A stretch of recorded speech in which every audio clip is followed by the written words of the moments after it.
우리 앞뒤 잡고 인사할까요? 사랑합니다. 축복합니다. 예, 사랑하고 축복합니다.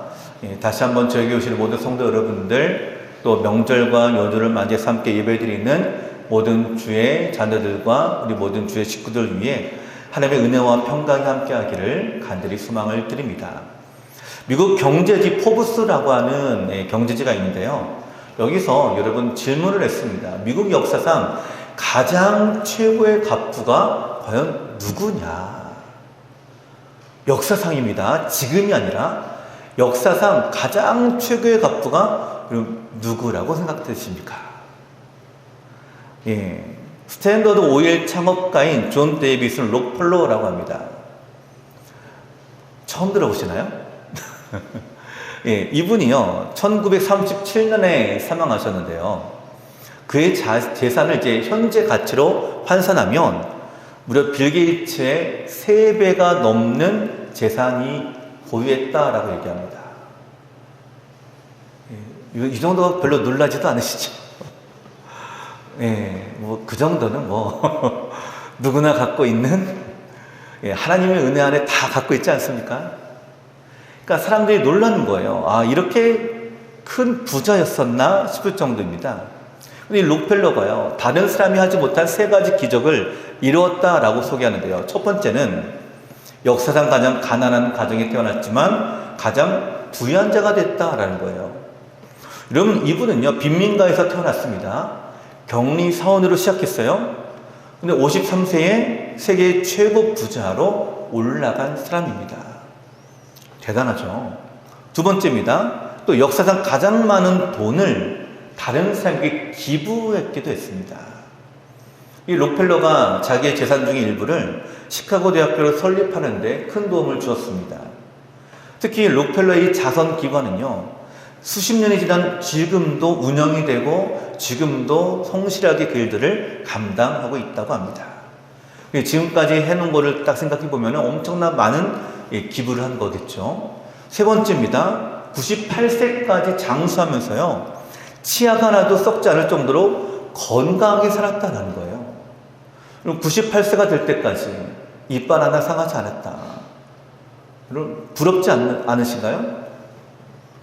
예, 큰 부자가 되었고 또 학교도 설립해서 존경도 받고 있고 더군다나 98세까지 건강하다. 그리고 누구나 부러운 삶인 걸로 저는 여겨집니다. 근데 이렇게 축복된, 존경받고 착한 일을 많이 하고 또 부자가 되었던 이 역사적인 인물이 되는 데는요 그의 신앙의 10가지 지침을 평생 지켰다고 합니다. 어머니의 유언으로 그가 받은 신앙의 10가지 지침이 있는데요, 이게 그의 평생을 쭉 지켜오는 나의 방향과도 같은 기준이 되었는데, 여러분 이 시간 먼저 소개하겠습니다. 1번 이것입니다. 하나님을 친아버지 이상으로 섬겨라. 그러니까 아버지가 생기를 위해 필요한 것을 공급하시죠. 그런데 더 중요한 공급자가 누구라고요? 하나님이 되신다라는 믿음입니다. 두 번째, 목사님을 하나님 다음으로 섬겨라. 여러분, 이 말씀은 목사님과 좋은 관계 속에서 전하는 하나님의 말씀을 듣고 따르는 것이 축복된 길인 줄 그가 믿었기 때문이라고 합니다. 또 세 번째, 주일 예배는 본 교회에서 드려라. 하나님의 자녀로서 교회에 충성하게 하고 가능한 주일 예배만큼은 본 교회에서 예배를 드리는 것, 이걸 아주 중요하게 생각했다고 합니다. 네 번째, 오른쪽 주머니는 항상 11조 주머니로 알아. 이 말은 뭐냐면요, 11조는 하나님의 것이니까 먼저 구별한 다음에 나머지를 가지고 필요한 대로 사용하라, 이런 표현입니다.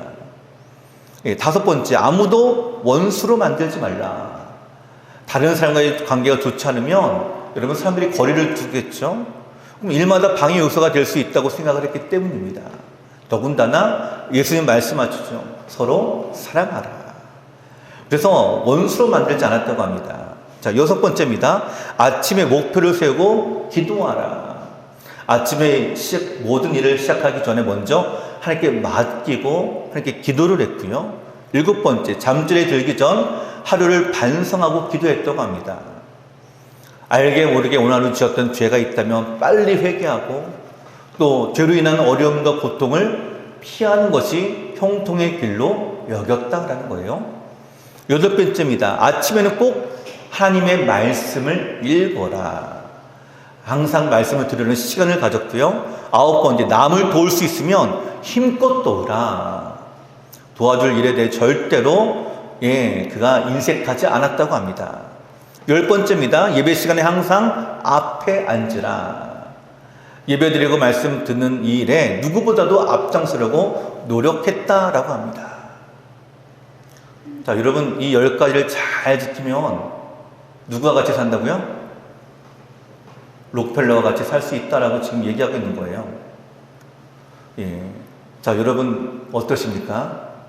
부자가 되는 비결이 여기에 있습니다.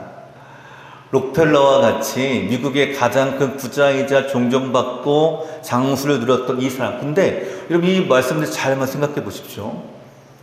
물질의 불을 이루고 건강하고 존경을 받는 이 모든 것들이 사실은 다 하나님 말씀 가운데 있지 않을까요? 이 말씀의 축복의 은혜를 받은 사람이 바로 록펠러였습니다. 저는 오늘 우리 여기에 모인 우리 모두 성도 여러분들이 이와 같은 은혜를 누리기를 간절히 소원을 드립니다. 하나님을 기쁘시게 하는 바로 예배제의 삶, 바로 그것은 우리 가운데 복이 됩니다. 오늘 말씀은요, 우리가 읽은 이 본 말씀은 이스라엘 백성들에게 하나님이 주시는 예배를 통한 축복의 말씀입니다. 하나님이 모세를 시내산에서 40일 동안 금식하게 하고 기도하게 하신 다음에 여러분 이스라엘 백성에게 10계명을 주십니다. 언약을 맺으십니다. 이 언약을 너희가 잘 지키면 너희는 나의 백성이 되고 나는 너의 하나님이 될 거다라는 약속을 주십니다. 그리고 이 10가지 계명을 어떻게 잘 지키는가? 70개 율법을 가르쳐 주시는데요. 그 70개 율법의 첫 번째 말씀이 오늘 우리가 읽은 말씀이에요.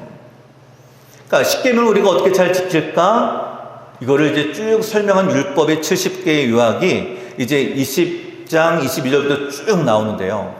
여기 첫 번째가 바로 예배에 관한 말씀입니다. 여러분 예배는요 우리에게 축복이자 은혜인 줄로 믿습니다. 오늘 이제 우리가 이 시간 이 예배를 함께 살펴보면서 우리가 드린 예배를 통해서 하나님이 약속하신 축복의 관은 무엇인가, 어떤 예배가 복된 예배인가 함께 살펴보며 이 축복을 누리는 예배자가 되시기를 간절히 소원을 드립니다. 첫 번째로요, 우상을 버리고 하나님께만 예배를 드려야 합니다. 자, 본문 22절과 23절 같이 읽겠습니다. 시작. 여호와께서 모세에게 이르시되 너는 이스라엘 자손에게 이같이 이르라. 내가 하늘로부터 너희에게 말하는 것을 너희 스스로 보았으니 너희는 나를 비겨서 은으로나 금으로나 너희를 위하여 신상을 만들지 말고. 아멘. 자, 22절에서 너희 스스로 보았으니 라고 말씀하고 있는데요. 이 내용이 뭐냐면 그 앞에 있는 내용입니다. 십계명을 받아가지고요, 이스라엘 백성 앞에 하나님이 임재하셨는데 그 임재가 너무나 우레와 같고 장엄하니까 이스라엘 백성들이요 그 앞에 엎드려서 모세에게 간구합니다. 우리가 직접 이 말씀 들을 수가 없으니 당신이 나가서 말씀을 듣고 우리에게 전달해 주십시오라는 거였어요. 그러니까 이 22절에서 처음에 말씀한 이 내용은 뭐냐면 하나님이 이와 같이 임하는 것을 너희가 스스로 보았으니 라는 거예요. 하나님이 살아계심을 직접 보았으니 라는 겁니다. 그러니 23절에 뭐라고요? 나를 비겨서. 여기 비기다 이 말은 뭐냐면 나와 동등하게, 나와 더불어, 나로 인하여 신상을 만들지 말라라고 말씀하십니다.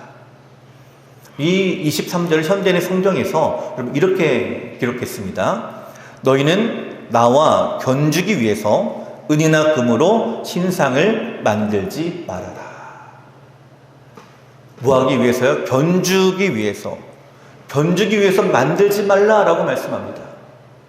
여러분 견주다라는 뭐냐면 여기에 빗대어서 그거를 생각하고 라고 하는 거예요. 여러분 이스라엘 백성들이 이 이후에요 어떤 사건이 일어나냐면요, 모세가 가서 율법을 받아갖고 나와야 되는데 아직 오질 않았어요. 기다려도 오지 않으니까 이스라엘 백성들이 아론을 시켜가지고 금송아지를 만듭니다. 그리고 우상을 딱 만든 다음에 이렇게 절하는 거예요. 이 신이 우리를 인도한 신이다 라는 거예요. 이 신이. 바로 하나님을 견주어서 만든 그 금송아지를 자기들의 하나님이다라고 고백하는 거예요. 여러분 지금 이거를 말씀하고 있는 것입니다. 산성도 여러분, 하나님은 한 분밖에 없습니다. 믿으십니까? 오늘 우리가 믿는 대상은요, 오직 하나님 한 분이십니다. 무엇을 가지든지 어떤 형상을 만들든지 여러분 그 하나님과 동등하게 될 수가 없습니다. 여러분 그것도 우상이 되는 거예요. 우리가 십계명을 보시면 분명하게 말씀하시거든요. 20장 3절에 보시면 첫 번째 계명을 말씀하십니다. 너는 나 외에는 다른 신들을 내게 두지 말라라고 말씀하십니다. 출애굽기 20장 3절에 말씀하시는 거예요. 또 그 다음 이 계명은 이렇게 나옵니다. 출애굽기 20장 4절과 5절인데요. 너를 위하여 새긴 우상을 만들지 말고 또 위로 하늘에 있는 것이나 아래로 땅에 있는 것이나 땅 아래 물속에 있는 것에 어떤 형상도 만들지 말며 그것들에게 절하지 말며 그것들을 섬기지 말라. 나 내 하나님 여호와는 질투하는 하나님인즉 나를 미워하는 자의 죄를 갚되 아버지로부터 아들에게로 3, 4대까지 이르게 하거니와. 나 외에는 다른 신을 있게 하지 말라. 이 구체적인 말씀이 두 번째 내용입니다. 나를 비겨서 은으로도 만들지 말고 금으로도 만들지 말고 어떤 형상으로도 만들지 말라. 근데 여기에요, 여러분 우상을 만드는 이유가 나타납니다. 여기 출애굽기 20장 4절 보면요, 처음에 이렇게 말씀합니다. 너를 위하여라는 거예요. 너를 위하여. 우상을 만드는 목적이 뭐라고요? 너를 위하여.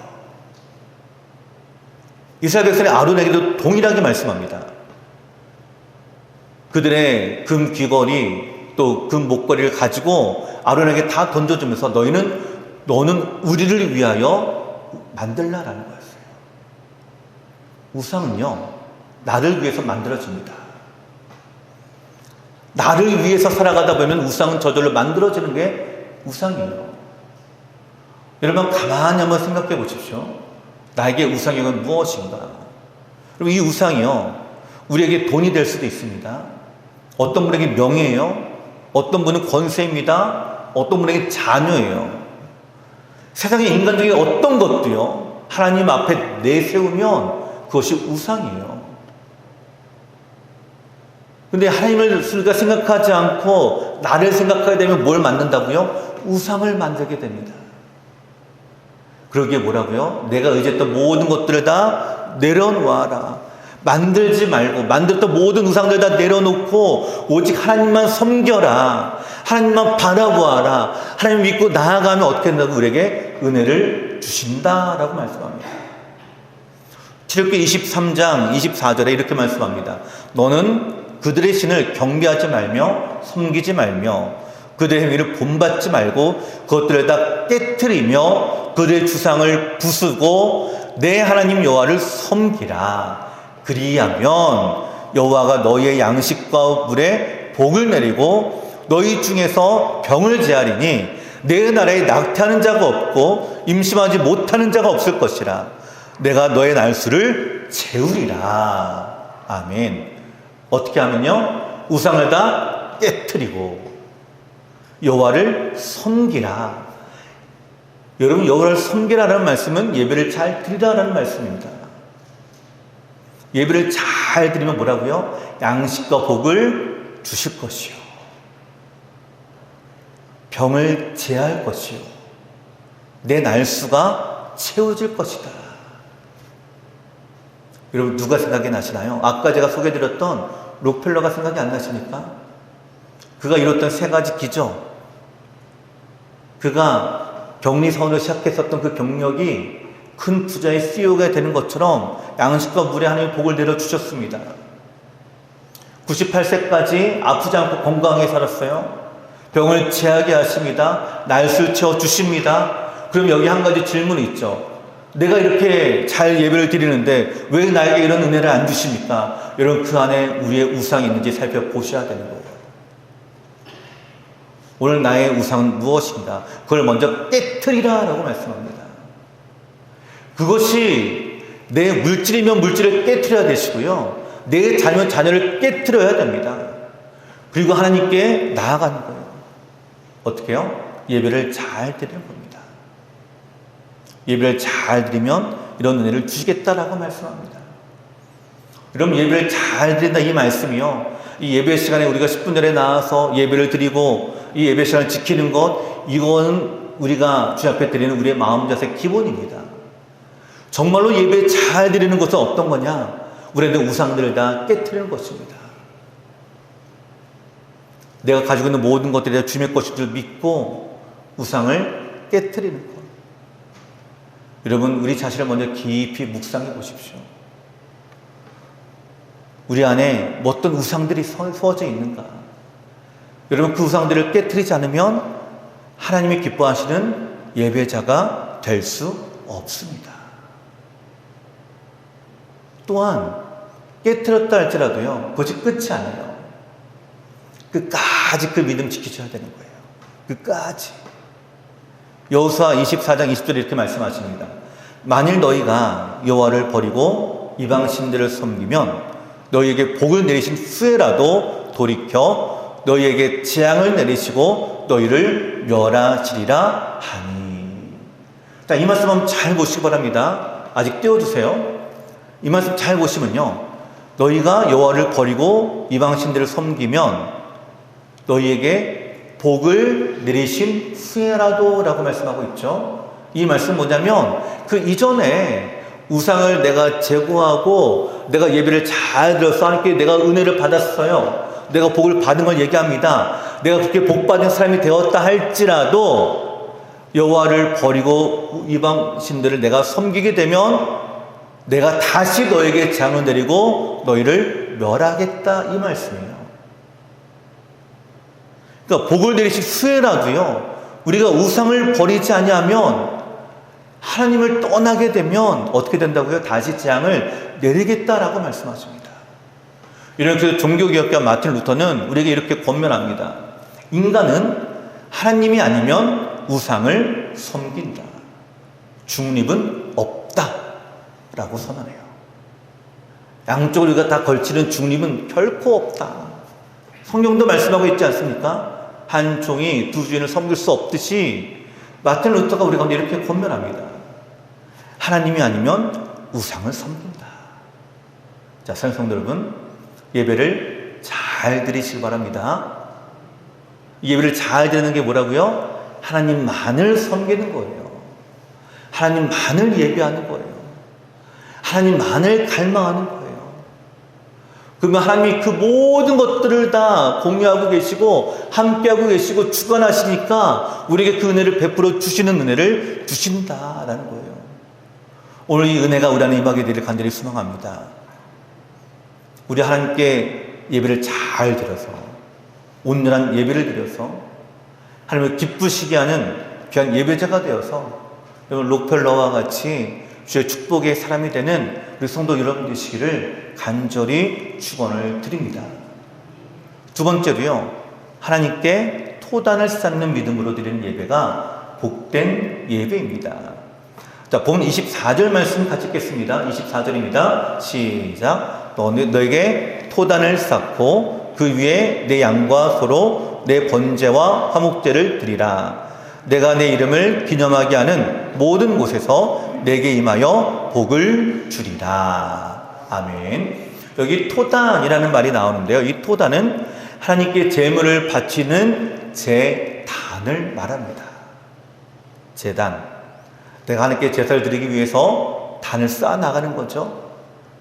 여러분, 엘리야가 갈멜산상에서 하나님께 제사를 드릴 때 백성들에게 다 나오라고 해가지고 돌에도 이렇게 쌓았잖아요. 제단을 쌓았잖아요. 이것이 바로 토단이다 라고 얘기하는 거예요. 이 토단을 쌓기 위해서는 뭐가 필요할까요? 나의 마음이 들어갑니다. 나의 헌신이 들어갑니다. 내 믿음이 들어갑니다. 내 섬김이 들어갑니다.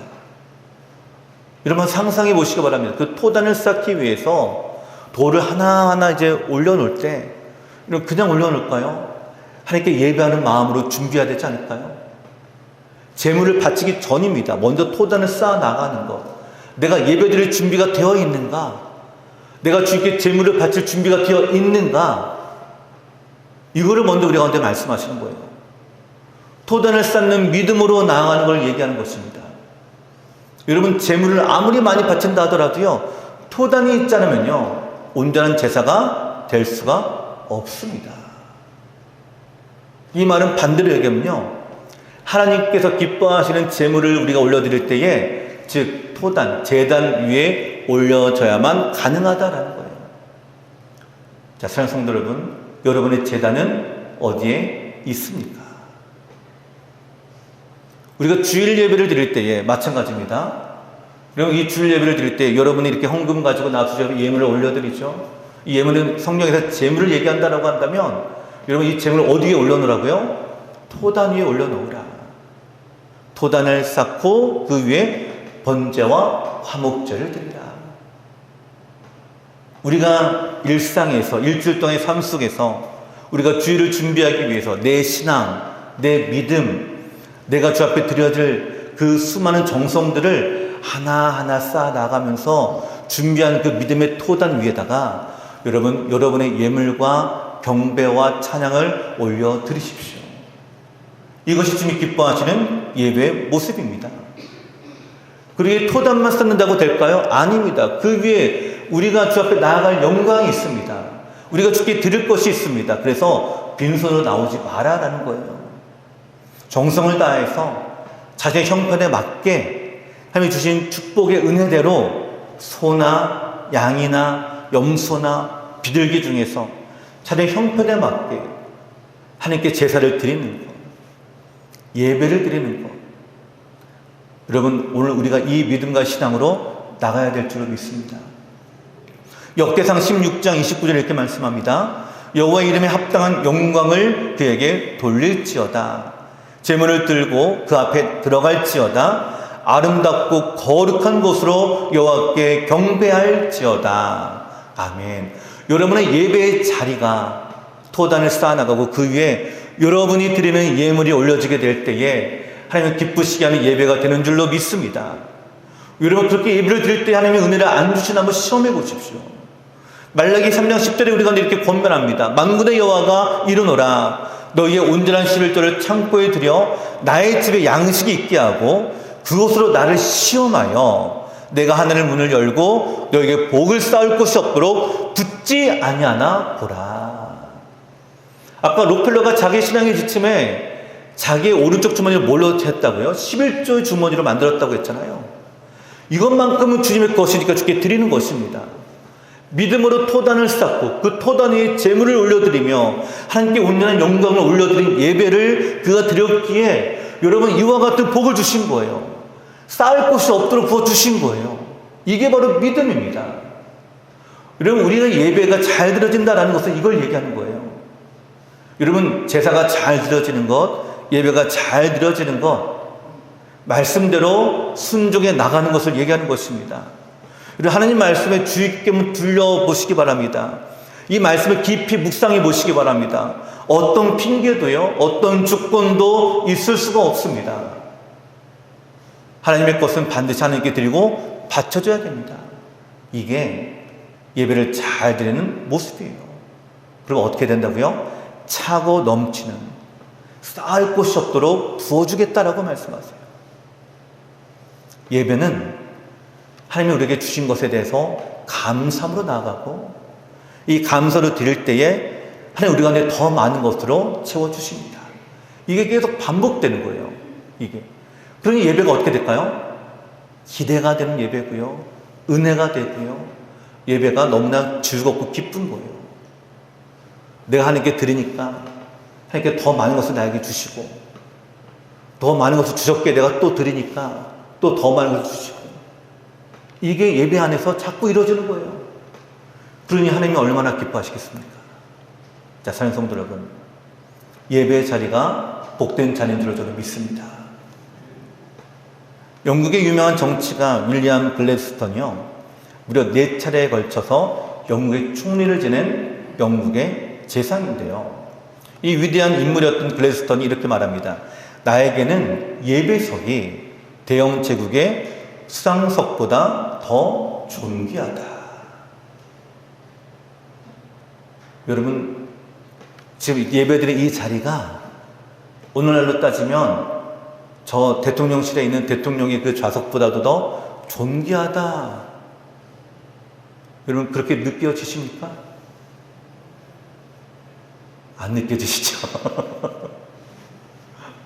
뭐 어디 가든 뭐 우리 익산 안에도 교회가 얼마나 많습니까? 예, 얼마나 많아요 익산에. 그 교회들 가운데 있는 예배 모든 자리들, 그 자리들하고 이 나라에 단 한 자리밖에 없는 바로 그 자리하고 어떻게 비교가 되겠어요? 근데 그 자리에 4번이나 앉았던 글래스턴이 이렇게 고백하는 거예요. 내가 지금 앉는 이 예배 자리가 그 자리보다 더 존귀하다. 누구를 만나니까요? 만유의 주관자이자 통치자인 하나님을 만나게 되니까 그 자리보다 이것이 더 귀한 자리가 됩니다. 더 존귀한 자리가 됩니다. 은혜의 자리가 됩니다. 여러분 그러니 그 자리를 사용하고 이 자리에 나오는 거예요. 1924년에 파리올림픽이 열렸습니다. 여기 이제 육상 400m에서 금메달을 딴 영국의 에릭 리델이라고 하는 선수가 있는데요. 이 선수는 원래는 100m가 주 종목입니다. 그래서 이 파리올림픽이 열렸을 때 이 에릭 리델이라는 이 선수는 100m 신기록도 갖고 있었기 때문에 많은 영국의 국민들이 이번에 100m 경기에서 이 사람이 금메달을 딸 것이다 기대를 모았습니다. 근데 100m 경기 일정이 발표가 되었는데요. 예선입니다. 첫 예선 일정이 1924년 7월 6일 주일 오후 3시와 오후 5시였어요. 이 일정표를 보니까 이 선수가 이렇게 대답했습니다. 저는 주일에는 안 뜁니다. 그리고 포기를 했어요. 여러분 우리 생각에는 어떤 생각이 드시나요? 오전에 가서 예배드리고 뛰면 되지 않냐? 여러분 이런 생각 안 드십니까?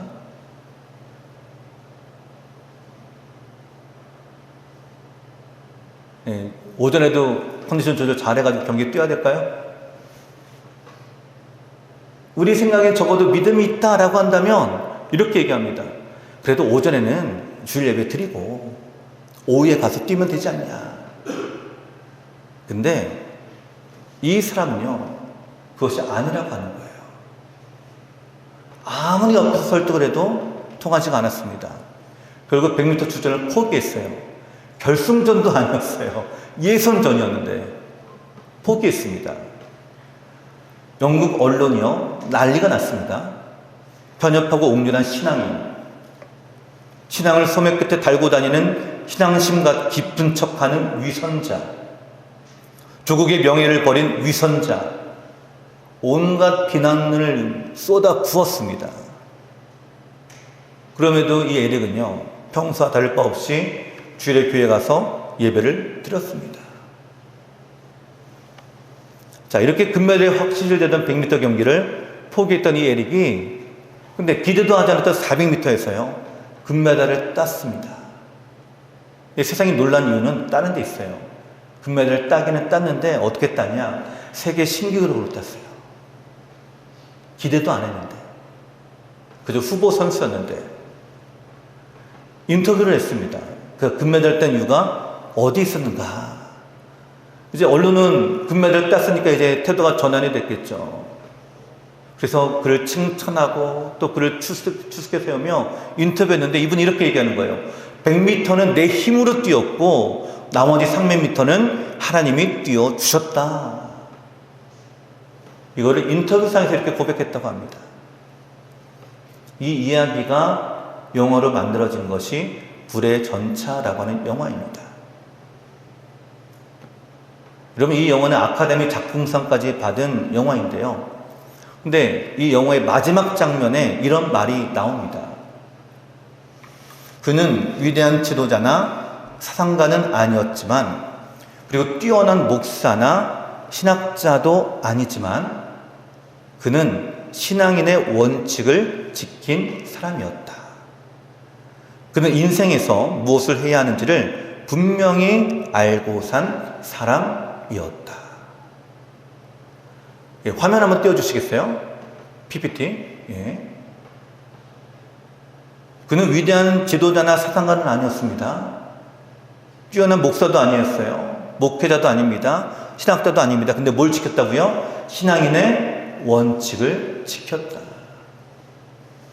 여러분, 신앙인의 원칙을 지키면 하나님께서 은혜를 주는 줄로 저는 믿습니다.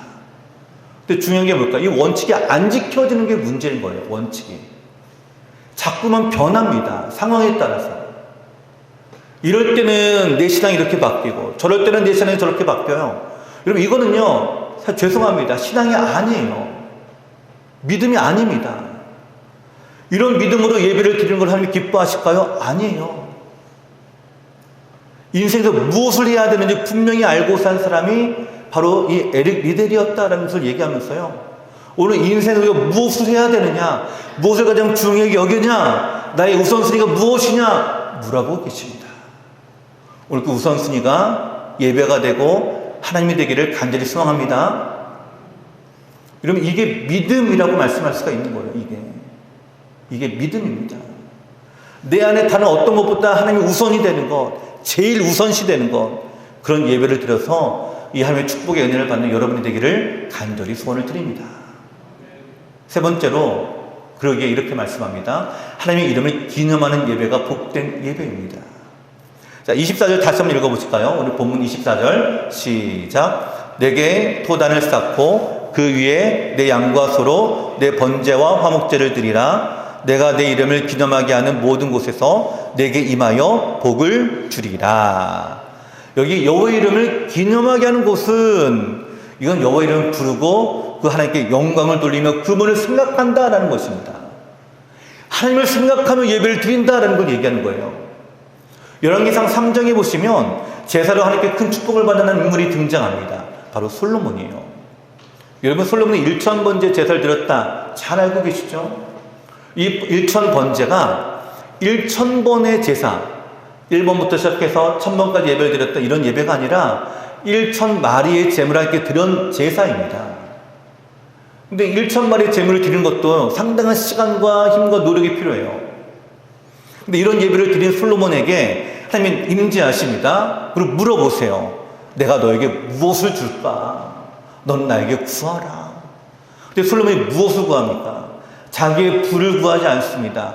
자기의 명예를 구하지 않습니다. 자기의 영광을 구하지 않습니다. 내가 지금 왕의 자리에 있는데 이 백성들 잘 다스릴 수 있는 지혜를 주십시오라고 하는 거였어요. 여러분, 그것이 뭘까요? 솔로몬이 지금 그 당시의 기도의 응답을 받고 하나님께 간구하며 기도할 때에 하나님을 생각했다라는 거예요. 자기를 위해서 생각한 것이 아니라 하나님을 생각했다라는 거예요. 마태복음 26장에도 마찬가지입니다. 예수의 머리에 향유 옥합을 부은 마리아가 등장하는데요, 자기 옥합을 깨트리고 자신의 헌신과 예물을 그 머리에 부어뜨려요. 근데 예수님 그걸 보시고 칭찬하시죠. 전에 어디서든지 복음이 전해지는 곳마다 이 마리아가 행한 일도 함께 기념할 것이다. 마리아가 왜 그 머리에 부었을까요? 예수님을 생각하니까. 자신의 것이 아깝지가 않은 것입니다. 여러분, 솔로몬이 먼저 하는 걸 생각했기에 은혜를 받은 거예요.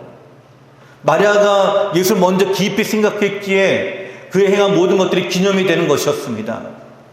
그럼 올해 우리 교회 표가 뭐죠? 예수를 깊이 생각하라. 솔로몬처럼, 마리아처럼 예수님을 기억하고 깊이 생각하며 드리는 예배를 우리가 주 앞에 드릴 때에 그 어떤 곳에서든지 하나님은 복을 주시겠다라고 약속하시는 것입니다. 그리고 그 약속의 축복을 여러분 받으십시오. 나를 위해서 예배를 드리는 것이 아니라 하나님을 깊이 묵상하고 생각하면서 예배를 드리시기 바랍니다. 지금 이 말씀을 듣는 이스라엘 백성을 한번 상상해 보십시오. 어떤 상황인가? 애굽에서 출애굽했습니다. 광야길을 걸어가는 가운데 있었어요.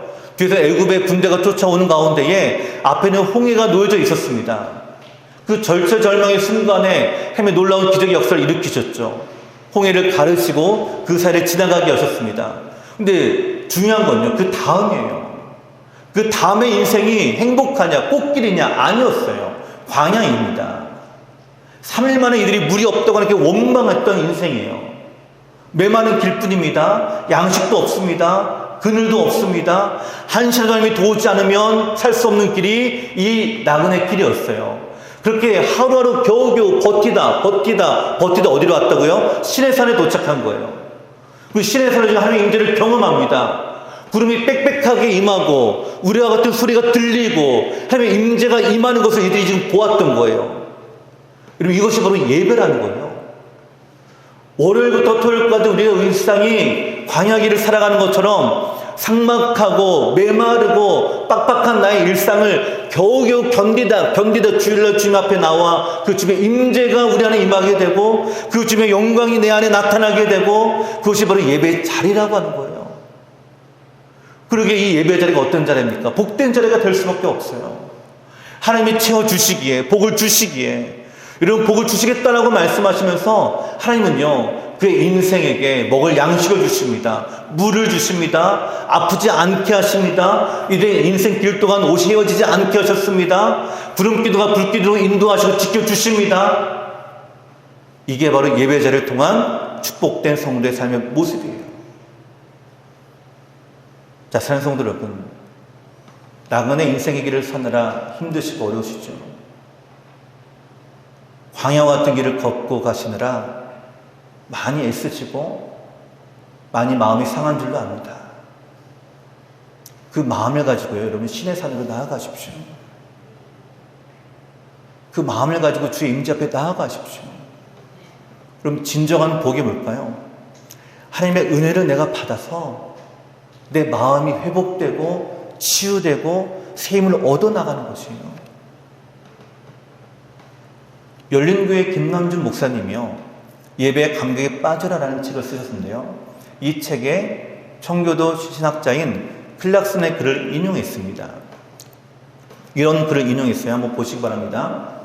공적인 예배에서 죽은 자들이 하나님의 말씀을 듣고 그 말씀을 듣는 자들마다 살아난다. 성자께서는 그곳에서 병든 영혼들을 말씀으로 고치신다. 그 예배에서 성자께서는 사단을 쫓아내신다. 물론 하나님께서 공적인 예배에서만 일을 행하시는 것은 아니다. 그렇지만 공적인 예배는 주님께서 이런 일들을 행하시는 유일한 정상적인 수단이다.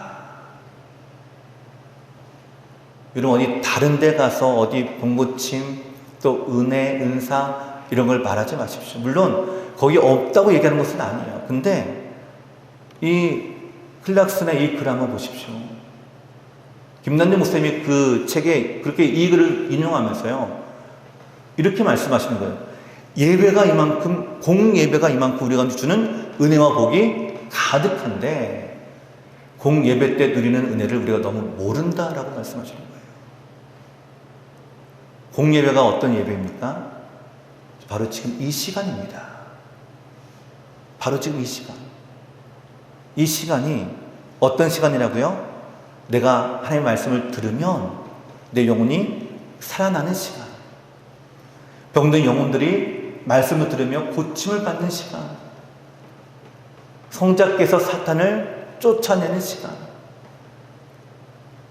공적인 예배는 유일한 정상적인 수단이다. 여러분, 예배는 하나님과의 만남입니다. 이 만남은 우리에게 위로와 평강과 은혜를 주십니다. 오늘 여러분의 예배가 이런 예배가 되기를 저는 간절히 소망합니다. 하나님을 만나기에 약속된 그 축복, 그 축복의 놀라운 역사가 이 공예배 안에 임하게 되는, 그 은혜와 영광을 보게 되는 저희 성도 여러분 되셔서 이 축복의 은혜가 임하는 복된 예배자가 되기를 간절히 축원을 드립니다.